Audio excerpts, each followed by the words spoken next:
आप देख रहे हैं RK लाइव न्यूज़ इंडिया, राष्ट्रीय और कानून। क्या कारण है जिनको कल हराए थे अब की बार जिता रहे हैं, जिनको जिताए थे उन्हीं को हरवा रहे हैं, क्या कारण है? देखिए, सबसे बड़ी लोकतंत्र में है, लोकतंत्र के अनुसार जनता के साथ और जनता के अनुरूप धरातल पर उतरना।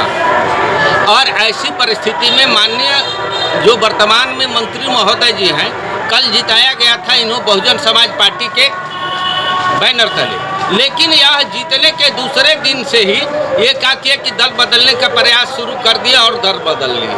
ये कहते हैं कि मैं विकास के लिए वहाँ पर गया, लेकिन सबसे बड़ी बात और सबसे बड़ा मैं सवाल करता हूँ कि यदि आप विकास के लिए करने गए थे तो आपने कहा था कि कोडर में, भीतरी कोडर में 6 महीना के अंदर मैं जो है कि सिंचाई की कोई ना कोई व्यवस्था कर दूंगा और परिवर्तन दिखलाई पड़ने लगेगा। इस 6 महीने में आपने नहीं 5 साल बिता दिए, लेकिन इसके बावजूद 5 साल के दरमियान में आपने अभी तक सिंचाई की कोई व्यवस्था नहीं कर पाए। आखिर क्यों?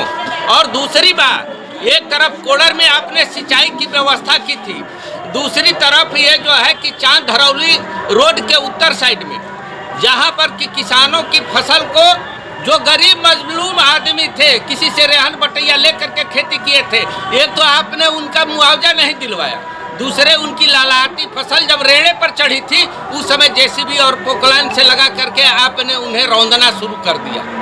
तकलीफ इस बात की हुई कि वो किसान आपके साथ गए थे, माननीय मुख्यमंत्री महोदय के पास गए थे, लेकिन वहाँ पर मुख्यमंत्री महोदय ने भी आश्वासन दिया कि किसानों की फसल नहीं रौंदी जाएगी, और आपने भी आश्वासन दिया था, लेकिन वहाँ से आने के दूसरे ही दिन किसानों के खेत की फसल को रौंदना शुरू कर दिया गया।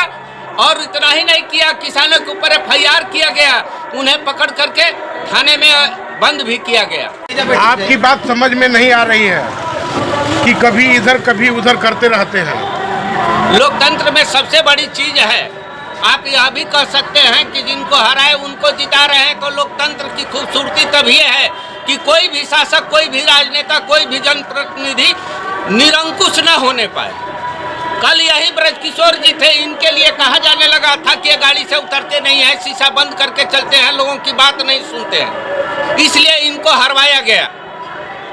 और जो जमा जी सबसे उतर करके मिलते थे, जनता की बात सुनते थे, जनता की समस्याओं को करते थे, उनको लाया गया। लेकिन वो आने के बाद क्या किए? जनता और नेता के बीच की कड़ी होता है, कार्यकर्ता को ही खत्म कर दिए। माननीय विधायक जी, वर्तमान मंत्री महोदय जी ने यहाँ के कार्यकर्ताओं को, पॉलिटिकल कार्यकर्ताओं को कुछ समझा ही नहीं, केवल कुछ चुनिंदा लोगों की ये कान के बहुत कमजोर हो गए। मैं आपसे सीधे कहता हूँ, यह जातिवादी बात नहीं है, लेकिन मैं एक सवाल करता हूँ कि यदि 22,000 यादवों ने इनको वोट दिया था, तो 22,000 यादवों में 4 प्रखंड और 1 जिला में ये प्रतिनिधि बनाने लायक भी 22,000 यादवों में कोई यादव नहीं पैदा हुआ है। आपने सम्मान नहीं दिया, ये किसी के सम्मान को, मर्यादा को समझने का प्रयास नहीं किए और ये निरंकुश हो गए। इतना ही नहीं, मैं सबसे बड़ी बात कह रहा हूँ, ये कलर किरानी और चपरासी PA का भी पैसा तहसीलते हैं। हर कैबिनेट मंत्री को 6 स्टाफ रखने के लिए मिला है बिहार सरकार के अनुसार। ये अपने खास लोगों को उस जगह पर बैठाए हैं और महीना पूरा होता है तो उससे भी पैसा अपने पास मंगा लेते हैं। उस जगह पर ये अपने किसी गरीब कार्यकर्ता को बैठाए होते तो 25,000 से 80,000 तनख्वाह उस कार्यकर्ता को मिलता, उसके परिवार का भरण पोषण होता, लेकिन इन्होंने यह भी नहीं किया। उस पैसे से भी अपना पेट पाल रहे हैं, पता नहीं इनका पेट कितना बड़ा हो गया है। किस चीज से प्रभावित होकर के आपने राजद को ज्वाइन किया? देखिए, सबसे बड़ी बात, अब जो आपने सवाल किया, सत्ता परिवर्तन होना चाहिए, व्यवस्था परिवर्तन होना चाहिए। जिस शासन को लोग कहते हैं ये लोग, ये जंगल राज आ गया है। कल की घटना है मोकामा में, दुलारचंद यादव की हत्या कर दी गई है और वो भी दोनों तरफ से गाड़ियों का हुजूम जा रहा है, उसके बीच में गोली मारी गई है और गाड़ी से रौंद दिया गया है। तो दुलारचंद यादव जैसे व्यक्ति की हत्या जब सैकड़ों हजारों लोगों के बीच में की जा सकती है, तो इस शासन को क्या नाम देंगे? जंगल राज कहने वालों से मैं सवाल करता हूं कि चुनाव के पीरियड में जहां चुनाव आयोग है, पूरी प्रशासन है, आपकी सत्ता और सरकार उसी पर लगी हुई है और इस तरह की हत्याएं होती हैं। पटना में कितनी हत्याएं हुई, मैं बाकी का सवाल छोड़ देता हूं। लेकिन आज चुनाव दरमियान में इस तरह से होती है तो इस शासन और इस सरकार को आप लोग क्या नाम देंगे? मैं आपके माध्यम से तमाम दर्शकों से सवाल करता हूँ। बड़ी बात जो आपने सवाल किया कि किससे प्रभावित होकर के, तो आज जो तेजस्वी यादव ने 17 महीने के जो अपने कार्यकाल में, वो मुख्यमंत्री भी नहीं थे, उप मुख्यमंत्री थे, लेकिन उन्होंने मुख्यमंत्री के ऊपर दबाव दे करके लगभग 5 लाख लोगों को रोजगार देने का काम किया, नौकरी देने का काम किया।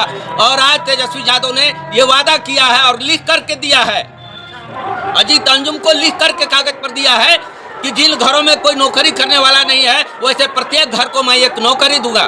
तो इन बातों से मैं प्रभावित होकर के तेजस्वी यादव के साथ आया हूं और राष्ट्रीय जनता दल ज्वाइन किया हूं। क्या नाम है आपका? मैं हीरा सिंह यादव, जिला अध्यक्ष अखिल भारतीय यादव महासभा कैमूर।